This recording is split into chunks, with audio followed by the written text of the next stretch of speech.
Om Bhadram Karneभिः शृणुयाम देवाः भद्रं पश्येम अक्षभिर्यजत्राः स्थिरैरङ्गैः तुष्टुवांसस्तनूभिः व्यसेम देवहितं यदायुः स्वस्ति न इन्द्रो वृद्धश्रवाः स्वस्ति नः पूषा विश्ववेदाः स्वस्ति नस्ताक्षो अरिष्टनेमिः स्वस्ति नो बृहस्पतिर्दधातु ॐ शान्ति शान्ति शान्तिः. O Almighty Lord, may we hear with our ears what is auspicious. May we see with our eyes what is auspicious. May we, while offering our praise to God, with our bodies strong of limbs, enjoy the life which the Almighty is pleased to grant us. May Indra of great fame be well disposed to us. May the all-knowing Pusha be propitious to all of us. May Garuda, the vanquisher of all miseries, be well pleased with us. May Brihaspati grant us all prosperity. Om peace, peace, peace.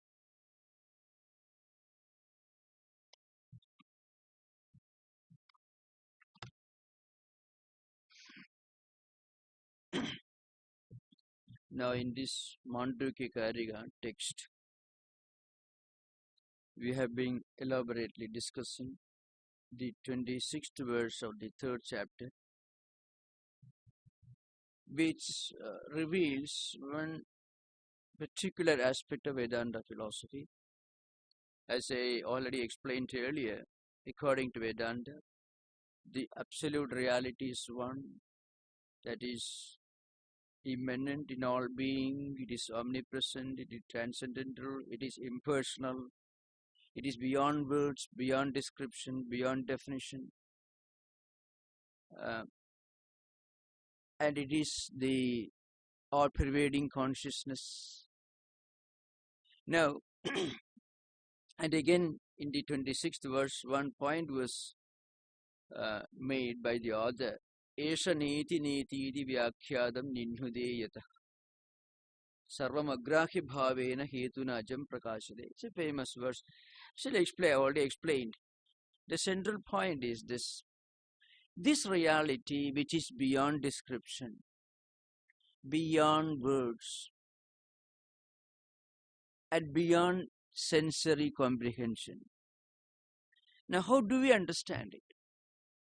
Vedanta says this reality, though it cannot be defined or perceived through the five senses, can be experienced within. And this is intuitive experience, not sensory experience. Anything that you perceive in the external world, we perceive with any of the five senses or mind. We see things with mind and eyes. We hear things with the mind and ears. We come to know of certain things by touch when we use our sense of touch. That's one of the senses, and mind.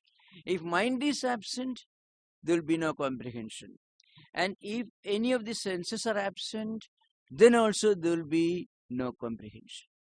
So whatever we know in this world, we know only through objectification of the objects. Objectification means the object of knowledge becomes the object and we become the subject. We use our mind and the senses of perception to know different things. Vedanta says the absolute reality is not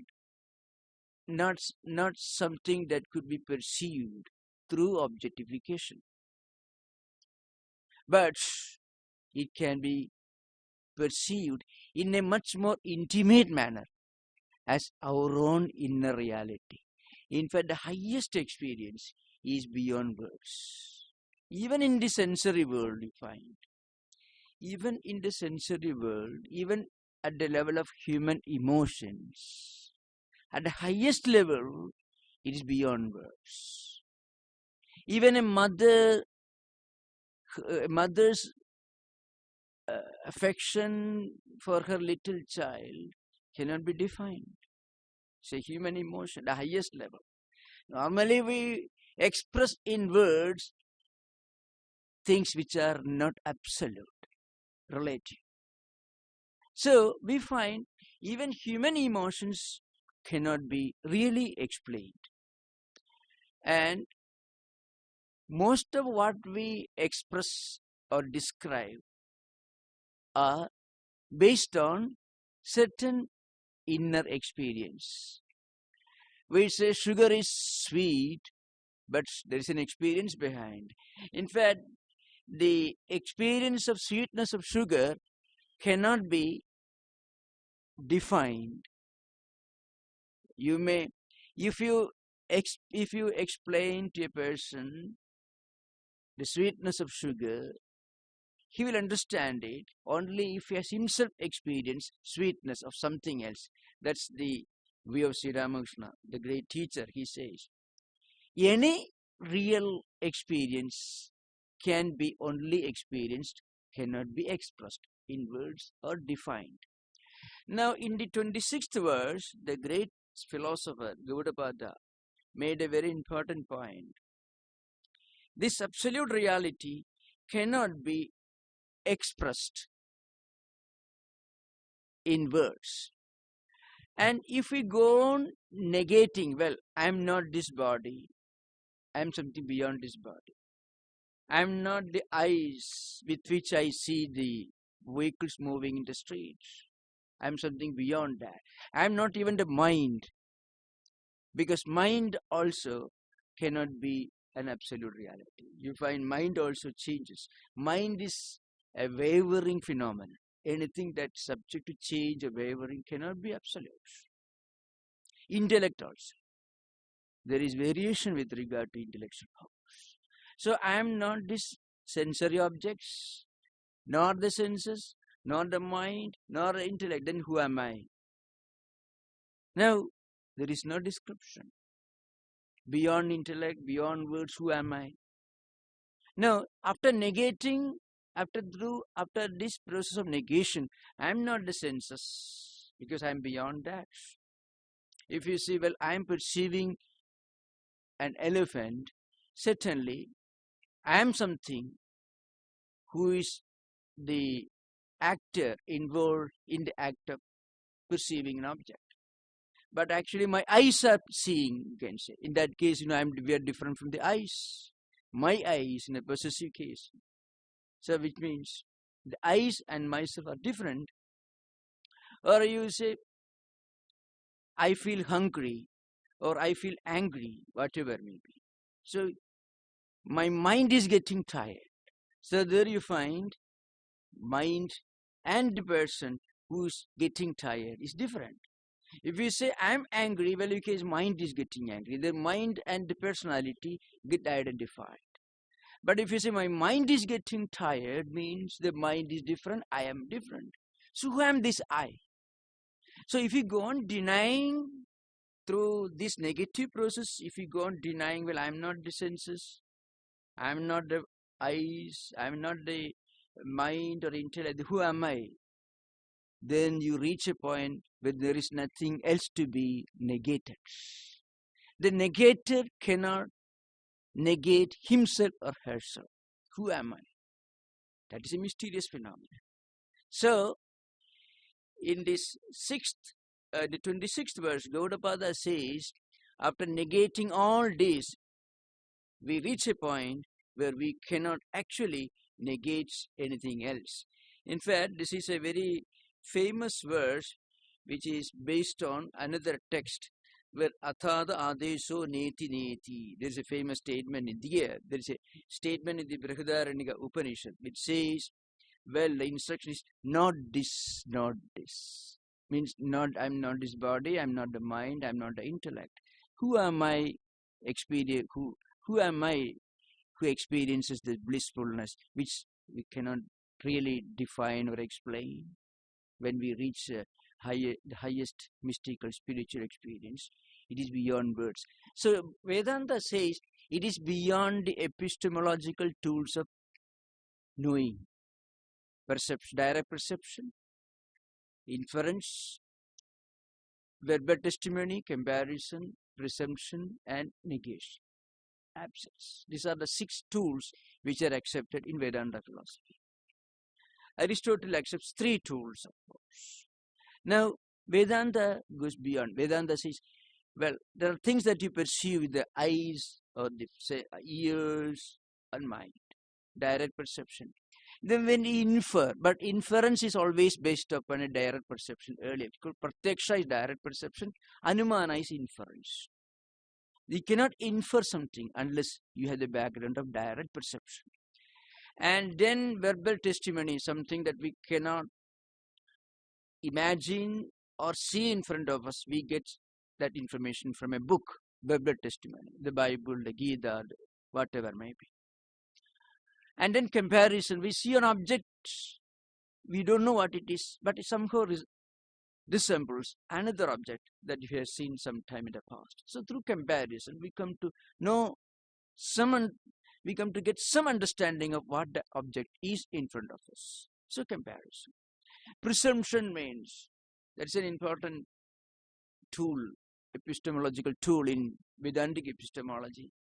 Something very funny, if you find a man or woman, whoever may be, she or he doesn't eat anything during daytime, but he's absolutely healthy, strong, not because of obesity or any chronic health problem, perfectly all right, which means she must be eating at night. So you come to some kind of, it is somewhat related to inference, but not real inference. This is the fifth tool of perception, or tool of epistemology in Vedanta, presumption. Arthapatti means you come to infer, not real inference, somewhat an inference which is forced upon you. You cannot explain it through any other tool of knowledge, theory of knowledge. There is no epistemological tool which can explain this. So we infer, we come to some understanding. And then the absence is also knowledge, because when you go there expecting something, when you find it is not there, you get the knowledge that it doesn't exist there. So that's also a kind of knowledge. Now, Gaudapada says this Atman, this supreme consciousness can never be comprehended through any of these tools of epistemology. And Gaudapada also says it is the only absolute reality. Absolute reality means something which always exists without any change in the past, in the present, and in the future, which is perceived without any change. It remains the same. Anything which is subject to change should be relative. This is not subject to change, it is changeless. So it is eternal, everlasting. And Gaudapada says that it cannot be comprehended through any of the accepted tools of knowledge. You cannot see it, you cannot hear it, you cannot understand it through inference. And then again says, another important thing, verbal testimony, that is an important tool here. Books cannot reveal the absolute truth. That is something very interesting. In fact, Vedanta is the only philosophy which tells you that the supreme truth is not in a book. In fact, in popular monotheistic Hinduism and all Abrahamic religions, in all the well-known established religious canons, there is a statement, well, this is the truth. This is revealed to somebody, or this is directly coming from God. Vedanta says no word can be the supreme truth. The experience that a word implies is the supreme truth. That's a very important point. So all the Upanishads, all the Gita, all the scriptures will teach you so many ideas about the supreme reality. But all these books tell you, well, this becomes a real knowledge only when you get this experience. So there is no religion unless you realize God. See, God is a word for somebody who thinks, I believe in God. Just I believe in socialism or I believe in Kant or Hegel. Not very different. But true belief, rather, true religion is spirituality, and that is based on experience. And this experience is beyond epistemology, beyond the tools of knowledge, beyond tools of theory of knowledge. It is intuitive inner experience. So experience is the only criterion for true spiritual knowledge. All the books are necessary. All the books are extremely helpful. They are very necessary. They are very helpful. But they point out towards a higher level. These words, these great philosophical spiritual books tell us that we cannot reveal the supreme truth. The supreme truth is our own intuitive experience. These books will guide you. They will help you. They will tell you what are wrong ideas which you should avoid, and what are the correct ideas which may help you, which may lead you to the supreme experience. In fact, that is one important aspect of Vedanta philosophy. The ultimate criterion of knowledge is experience and not conviction or belief. Now, if these ideas are put forward, somebody may ask the question. In that case, this Advaitic ideal, Atman or Brahman, is non-existent. It cannot be perceived, it cannot be defined, it cannot be seen, and no books can reveal it. In that case, what is it? I told you, Vedanta says it is intuitive inner experience. But that is only the conclusion. Before reaching the conclusion, there are some discussions. So in the 27th verse and in the 28th verse, there are some discussions involved. The 27, 28, 29 verses. So some other philosophers ask the question, if the true experience is beyond definition and beyond words and beyond comprehension, then it should be non-existent. That's the idea behind. Now, as a reply to this, Gaudapada answers in the 27th verse, Satohi Mayaya Janma Yujyade Natu Tattvadaha Tattvudo Jayade Yasya Jadam Tasyahi Jayade. This is the 27th verse. The prose order is this: Sataha Mayaya Janma Yujyate Tattvadaha Janma Natu Yujyate Yasya Tattvadaha Jayade Tasya Jadam Hi Jayade. This idea behind. So you have to remember many of the ideas already described. Vedanta says, Gaudapada says that Atman is the only reality, and that reality is eternal. This world as we experience, the world in which we live, the world of which we are a part, is only a relative phenomenon. This empirical world is only a relative existence, not an absolute reality, because it goes on changing. Everything in this world is subject to change. So it cannot be the absolute reality. Atman or Brahman, the consciousness, is the only absolute everlasting reality. This is the conclusion. Now, what about the world? So, Gaudapada says the idea that this world as a real entity comes out of the supreme consciousness, the Atman, which is the absolute reality, cannot be accepted. Because if Atman of consciousness is the only reality, how can this world be really an existent phenomenon? It cannot be.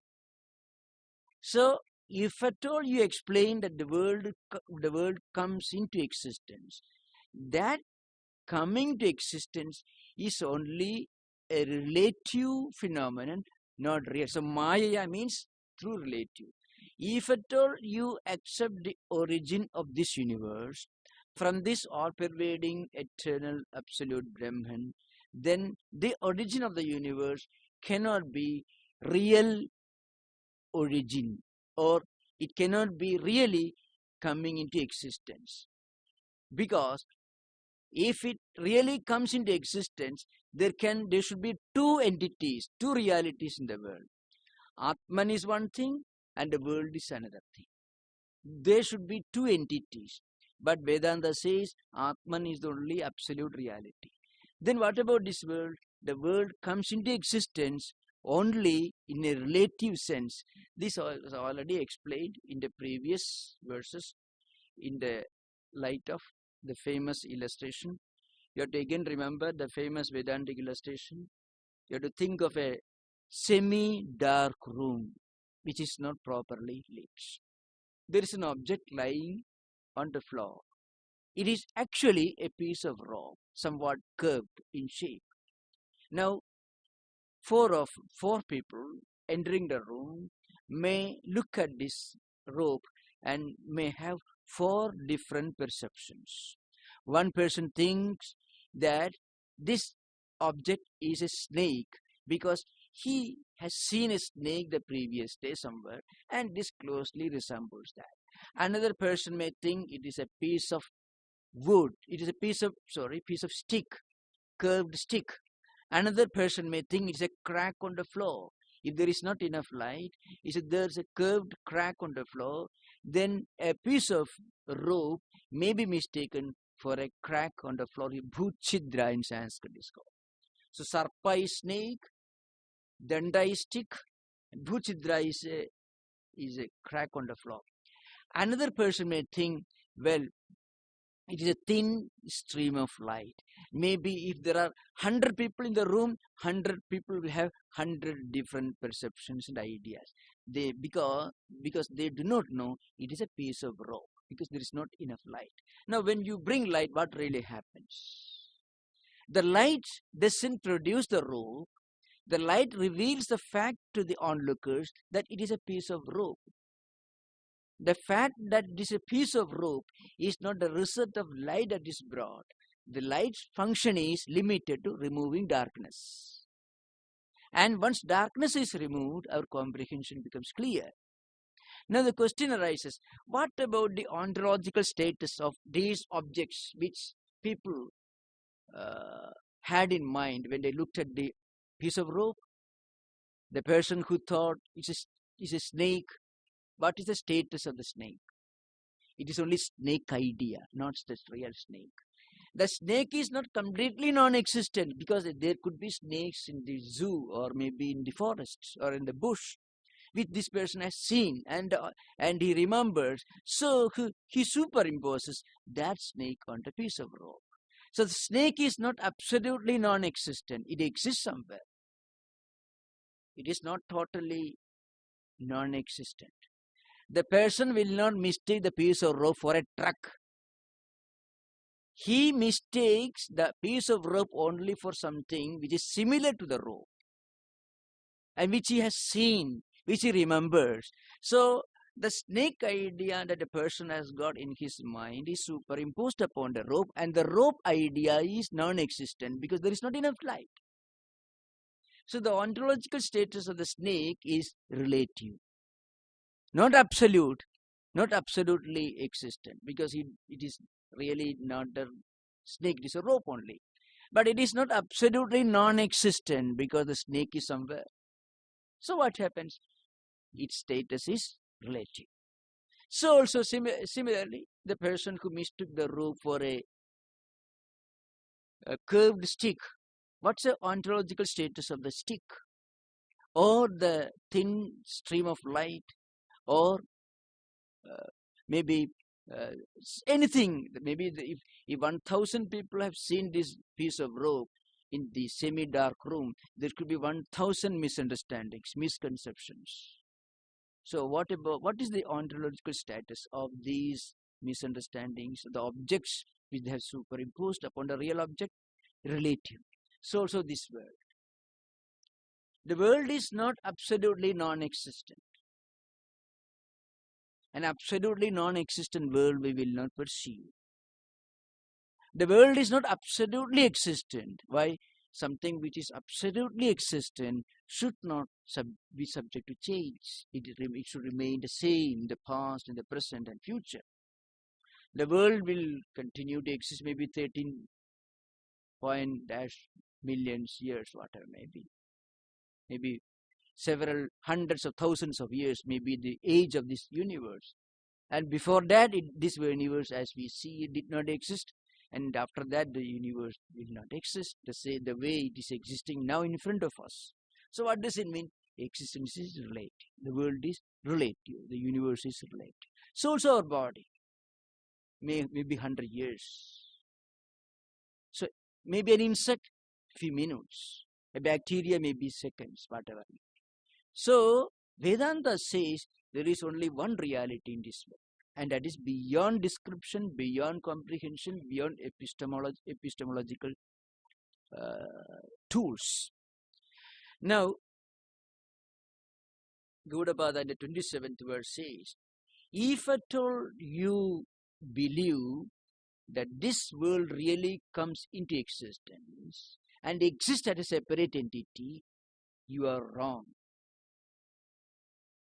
But if you believe it comes into existence in a relative sense and exists in a relative sense, you are right. So Maya means through the prism of time, space, and causation.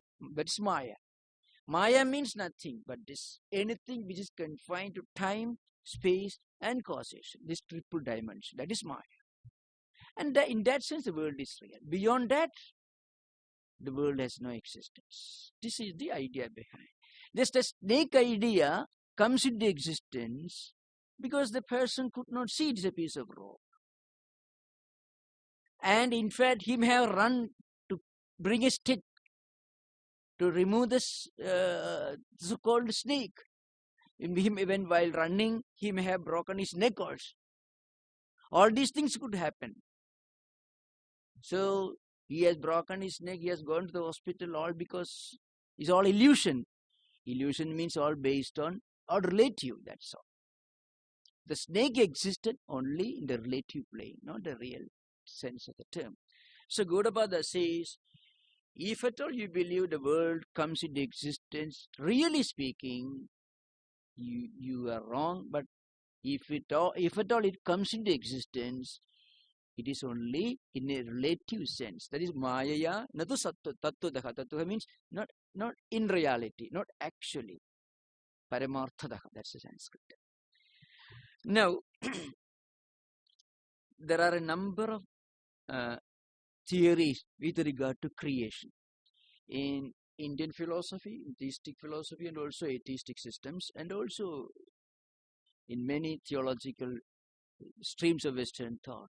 But mostly Abrahamic religions conceive the world in terms of something which is created by God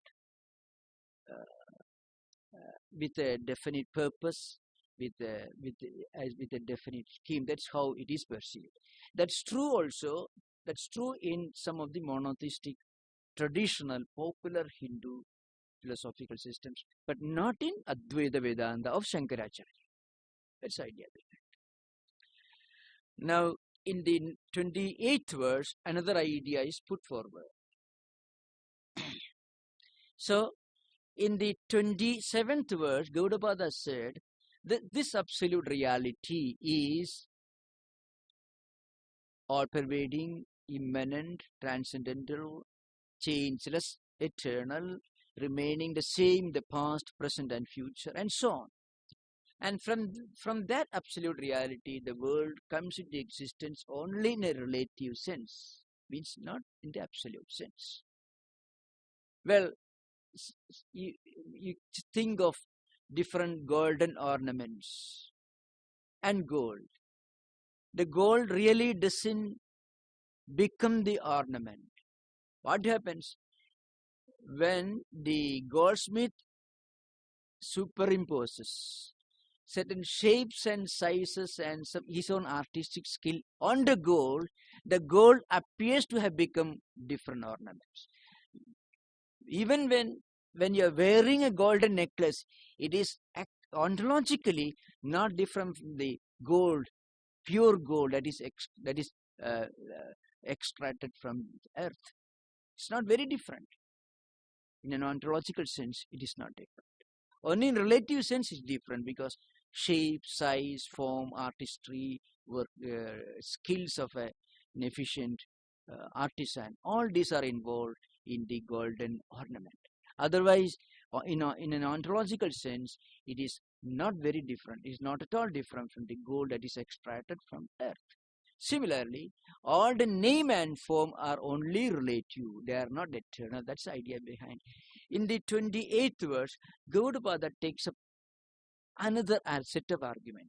This time, he has in mind certain people, certain philosophers who believe that everything in this world comes out of something which is essentially non-existent. That is his view. In a way, this is a refutation of the Shunyavada, because according to Shunyavadins, according to those who hold the doctrine of emptiness, the doctrine of voidness, the absolute reality is voidness or emptiness. From that, the whole universe comes into existence. How can this universe come into existence from something which is essentially non-existent? If there is nothing on the floor, then you won't pursue a snake. There should be a piece of rope which resembles a snake. Then only the snake idea will come to your mind, and you will mistake the rope for the snake. Otherwise, not. So there should be some object to begin with. There should be an ontological entity, and when you superimpose your own ideas on that entity. You cannot superimpose anything on emptiness, on something which is essentially non-existent. We cannot even imagine in total vacuum. Even the poetical fancies, fantasies, imaginations of poets, mystics, philosophers, all these imaginations and ideas will have the background of something which is real. Because we can never imagine or think or conceive of anything in this universe in total vacuum. So, Gaudapada, that's a point which Gaudapada makes here. Asato mayaya janma tattudo naiva yujyade vanthya putro na tattvena mayaya vapi jayate. That's the idea behind it. Now, in the earlier verse, the 27th verse, Gaudapada said, from the absolute reality, this relative universe actually cannot come into existence, only in a relative sense. Now he says, even in a relative sense, this world cannot come into existence from something which is essentially non-existent.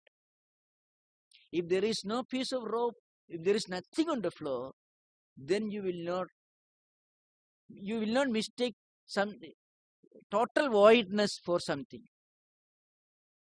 To superimpose something, you need a substratum.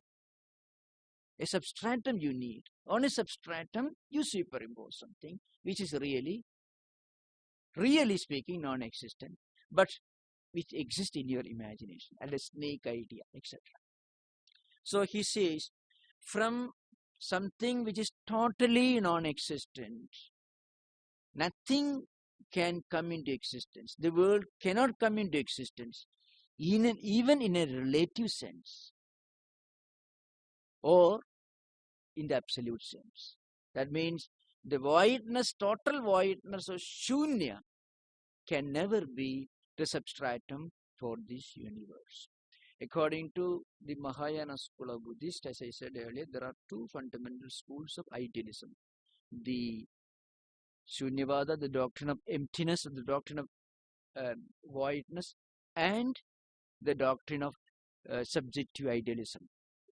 There are two schools of Buddhist idealism. According to both these schools, the external world doesn't exist. That's why they call idealists. Vijnanavada is subjective idealism. Shunyavada is a is a negation of not only the objective world, but also the subject. Vedanta accepts a witness, all-knowing subject. Vedanta says the external objects are relative. They are not totally non-existent. Universe, you cannot say the world doesn't exist at all. We can say the world will not exist in the same manner for eternity. Because maybe after some trillions of years, the universe will be something else.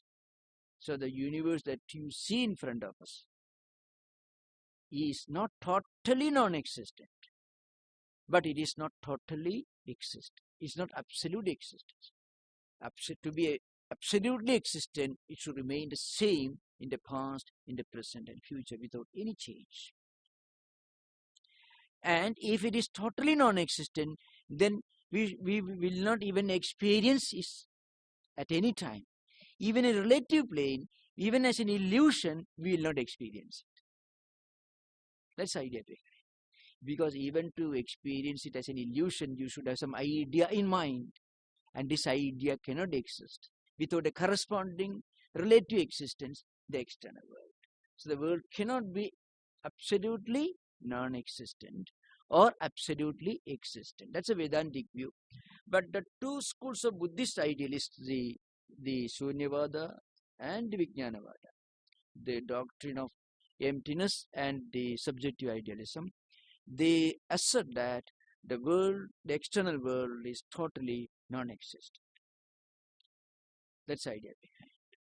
And Shunyavada believes that subject also is non-existent.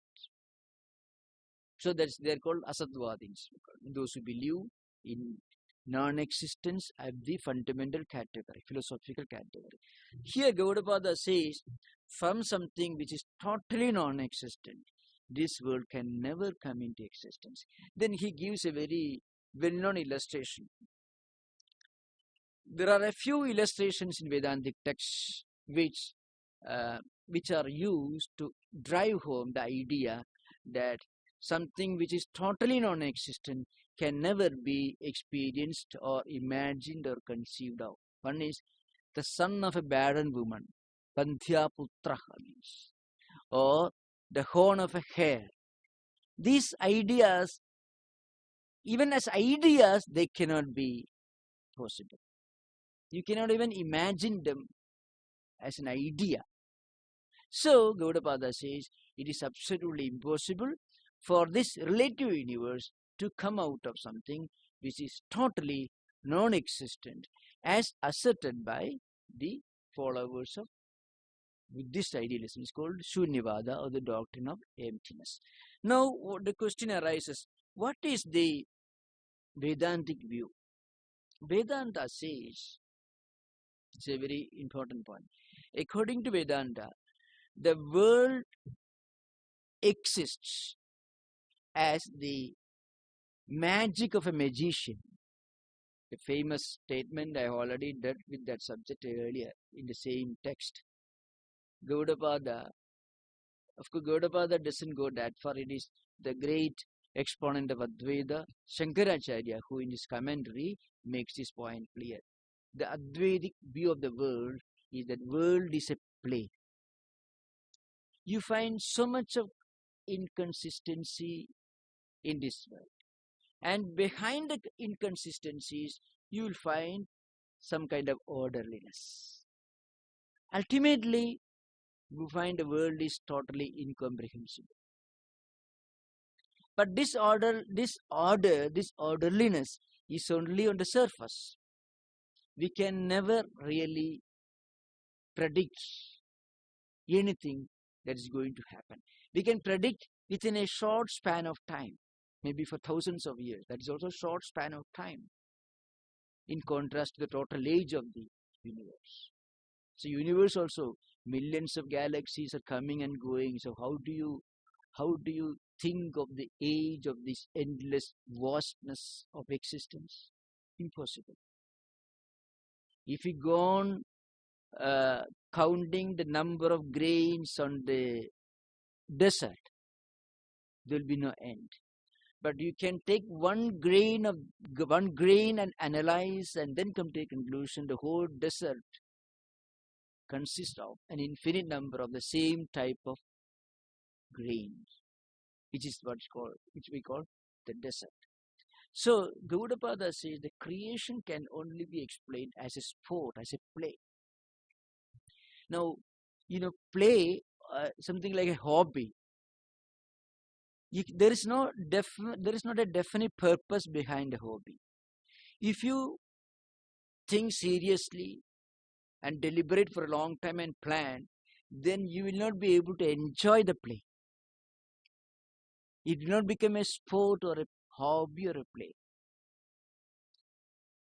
So why do you play means there is no answer. So the world is totally incomprehensible. But it can be properly comprehended as relativity. And relativity is essentially incomprehensible because relativity is within time, space and causation. So within these 3 dimensions you can predict, but that area, the realm of predictability is limited. Beyond that it is unpredictable. So how do you relate creation with creator? If you believe that God created this world on a particular day with a definite purpose, you have to imagine that God has some idea, some purpose, something to, if he deliberates and creates his world as a well planned scheme, as a result of long planning and contemplation, then you have to admit that God is imperfect because he is in need of doing something, this world. He has to create this world. So you are asserting that God is imperfect, which is totally opposed to logic. And even in case you believe that this world is a creation of God, how do you reconcile the idea of an all-merciful creator God and this world which is actually full of miseries and uncertainties? So how do you explain it? So Vedantic answer is creation can only be understood as a play or a sport. That's the idea behind. In the most obtuse Vedantic book, Brahmasutra Lokavattu Leela Kaivalyam, it is just a play. I shall just read out one important portion from Shankaracharya's commentary, which is a celebrated description of what the world is like. He says, he gives the example. A magician comes to a king's court and he throws up a rope into the sky, the old ancient Indian rope magic. And then, this is a well-known analogy. You find some of these incidents, some of these are mentioned in the travelogues of Marco Polo and Alberuni. Marco Polo is an Italian traveler who visited India in the 12th century. Alberuni came little earlier. Now, they have recorded this Indian rope trick. A magician comes, we don't know whether it's real or not, it's a different matter. Magician comes, he throws up a rope and then he climbs to the sky, and after some time, dead bodies, broken skulls, limbs all fall on the ground. He says there is a battle going on with the demons and gods. So gods have requested me to go and help them in the battle against the demons. So that's what he claims. Pure magic. In ancient times, it's mentioned in some of the mythological books. And after some time, dead bodies, all these things fall to the ground. People are deceived. But then, after some time, everything has vanished. Then people understand it's only magic. Now, Shankaracharya says, here The magic is unreal, but magician is real. So magic is only an illusion created by the magician. And so long as the play is going on, the magic show is going on, maybe for a few minutes, maybe for a few hours, people, the onlookers, may believe it is real. Before that, before the magic show began, they did not believe. And after it is over, then also they did not believe, because it is only magic, they understand. But the magician is the reality. Similarly, rope is the reality, the snake is unreal. Behind this relative universe, the empirical phenomenal universe, which is only relative existence, behind and as its foundation, there is a substratum which is real, that is Brahman or Atman. So, Nahi Mayavinam Sutram Akashe Nikshipya Tena Sayudham Aruhya Chakshudgocharadam Atitya Yuddhena Khandasaschinnam Padidam Punaruthidam Chapasyadam Takkada Mayadi Sadatta Chintayam Aduro Bhavati. This idea behind somebody who watches the whole show and who has seen this magic earlier. Maybe the magician's son, maybe one of his companions following him, assisting the whole show. He may not believe. But people who see this for the first time may believe that the world is real. Similarly, a spiritually enlightened soul, a mystical saint who had gone beyond the relative universe, may live in this world and for all practical purposes may look like any of us. But for him or for her, this world is only a relative entity. The world doesn't shock him or shock her. The world with all the miseries, all the anxieties and uncertainties did not rattle them, these great saints and mystics. Because they know this is a magic show. And they know that if there is a magic show going on, there should be a magician standing somewhere who is actually not involved. Magician is not actually involved in the magic. Only the onlookers are involved. For the magician, it is a daily play going on. He travels from country to country, playing this rope trick in different courts for the enjoyment, appreciation of the courtiers. Similarly, for a spiritually enlightened person, this world, this universe, this created universe is real only in a relative sense. So it is relativity. So anything which is within time, space and causation is relative, but it has no real ontological status. Now, the great Sri Ramakrishna, the teacher of Swami Vivekananda, makes a point. He says, a king,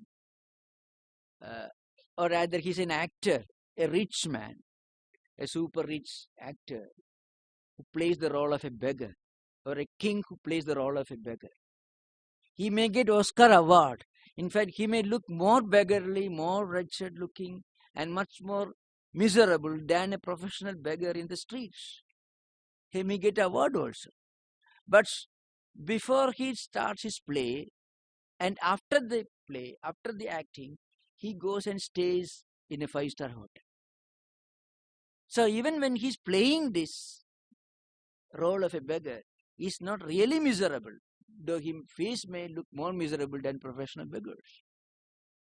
Similarly, a spiritually enlightened person may live in this world, may, for all practical purposes, may appear to be part of this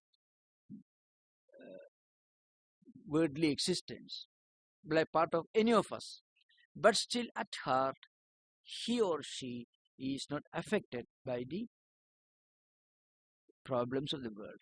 May live in the world, but still not part of this world. Worldliness may not enter his mind, though he may live in this world. As Sri Ramakrishna said this very aptly.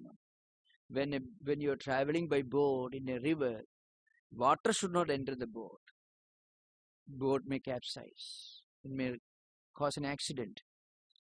The boat should be on the surface of the water. Similarly, one can live in this world without being worldly minded. One can live in this world without worldliness entering our life. That's the idea, the deeper message of this important verse. And Gaudapada was prompted to give all these arguments because some people may argue that if the universe is only relative and the absolute reality is beyond comprehension by mind or intellect and senses, then that absolute reality can be totally unreal. You find that question being asked by many modern thinkers. If God is a transcendental reality who cannot be perceived, who cannot be explained, has no role in our daily life, then it should be just an idea, just an illusion, just an imagination. And if God is actually a transcendental person who creates his world with the origin of transcendental origin of morality, who supervises this world, then how do you explain the incompatibility of an all-merciful God and a miserable world? Why should there be so many problems in this world? Both these questions are put forward by thinkers. If the absolute reality or God is beyond comprehension, it should be unreal. And if it is a very, very empirical entity who creates this world and who is very merciful, who is interested in the welfare of his creation, the human beings, then why should there be so much of misery in this world? So that's why there is an objection raised by the opposite thinkers. Tatra edasya agrahyameva ched asadeva atmatattvamiti. That's the idea behind. See, if the Atman is incomprehensible, then it should be something of like an imagination. It cannot be an existent reality. It should be non-existent. But Vedanta says this Atman is the only real existence. The Atman or consciousness is the only absolute reality in this world. Everything else is real only in a relative sense. In other words, they are not absolutely real. It may be incomprehensible in an empirical sense, in the sense that we cannot understand the reality, Atman, by the mind or intellect of the senses. But it is our own true nature. It is our own immanent nature. And its reality can be perceived at the inner experience level. It can be experienced. So Vedanta uses a very interesting term, yet sakshat aparokshat brahma. This Atman, this Brahman is our own true nature, in our own reality, true nature. So it is closest to us. It is incomprehensible by the senses and mind. So it's not far away, but it's our own true nature. And every spiritual effort is directed at realizing this truth. So every spiritual sadhana, spiritual effort is an inward spiritual journey to self-discover, to rediscover our true nature. In spiritual life, we are not just getting a new knowledge, we are not pursuing a new truth. What we are doing is we are rediscovering our true nature. By removing all wrong notions, we are rediscovering our true nature. When we understand that this Atman, this consciousness, is the immanent reality within the whole creation, it is also the all-pervading reality, it's also the transcendental reality.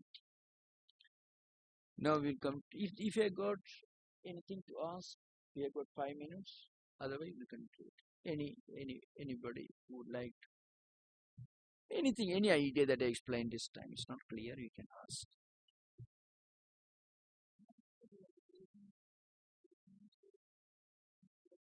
Purusha. Ah, yes, yes. The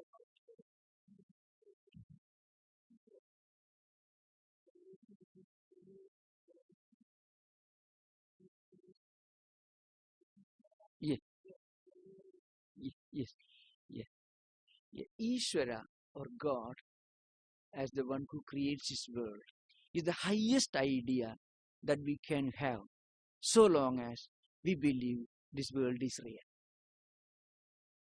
As I said earlier, we have to start from where we stand. This is the highest spiritual ideal. So, so long as we believe this world is real, we also have to accept our body is real, mind is real, intellect is real. And then we have to accept Ishvara as the highest idea of God that we can conceive of. The moment we transcend, we go beyond the realm of world consciousness, body consciousness, then we also go beyond the realm of Ishvara, the creator God aspect.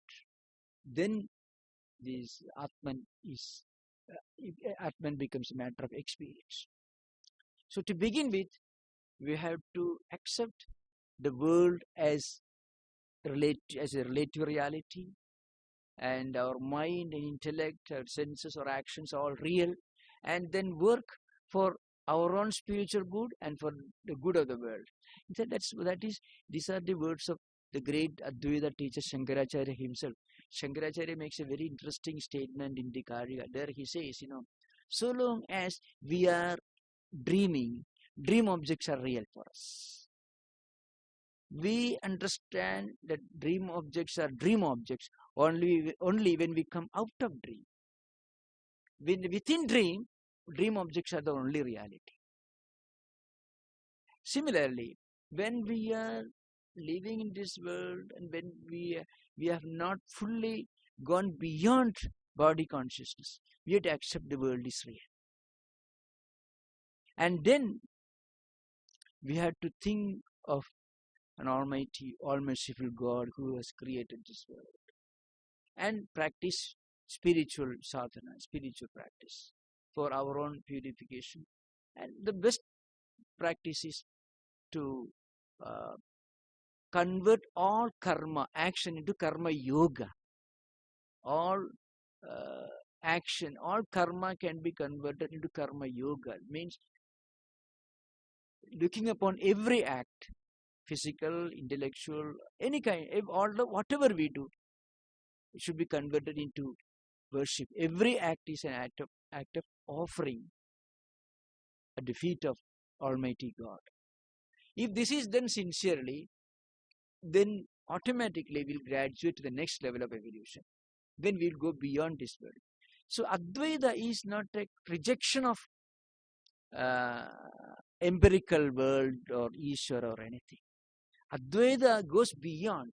When you go beyond, you don't contradict. So when you reach the master's class, you don't contradict, you don't reject what you have learned in the kindergarten. The same alphabet you use, the same arithmetic figures you use, but you reach a higher level of understanding. Doesn't go contrary to that. But the word Purusha is different. Purusha, in fact, is explained as the immanent universal consciousness itself. Because the definition Puri Shetayati Purusha.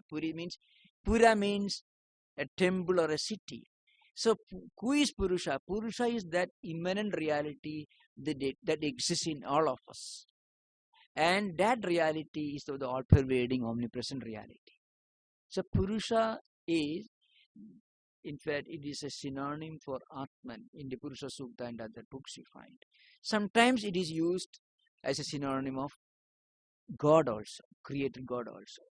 So it depends upon the context.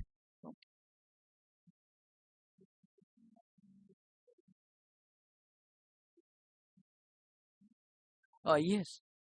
In fact, Shiva is the highest concept of Ishvara for those who belong to that particular sect of believers, and those who belong to the Vaishnava tradition, the Vishnu or Krishna is the highest. Those who belong to Shakta tradition, Shakti is the highest.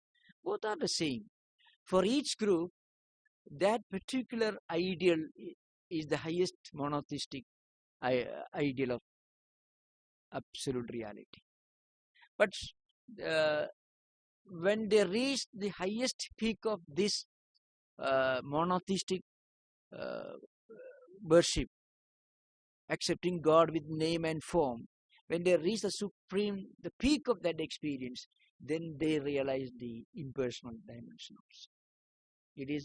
At that level they go beyond it. That's it. There is no contradiction.